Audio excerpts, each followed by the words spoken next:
Ladies and gentlemen, welcome to Cambodia.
ស្នែងនៃមកដំរីស្ដីចរចាឃ្លាតប្រឹក្សាលើខ្នងភ្នំនាងណាស្គាល់សម្រងចុងកាដូចរូបខ្ញុំគង់សុខមក្នុងប្រាណសូសេកសោមច្រៀងលំគួយជាសញ្ញាឆ្លើយប្រាថ្នាក្តីសុខសាន្ត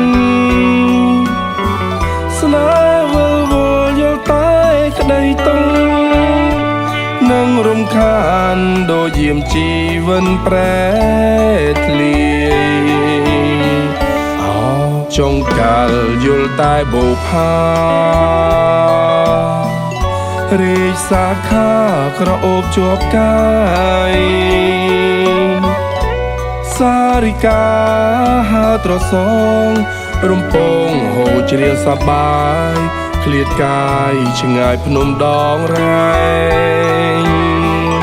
លាហើយចុងកាលនេះមលចិនប្តឹងសព័នដូចសាយយ័នចូលជ្រៀតជ្រែងចុងកាលលើរូបខ្ញុំឃ្លាតទៅទាំងទឹកភ្នែកទ្រូងស្ទើរបែកញែកអោ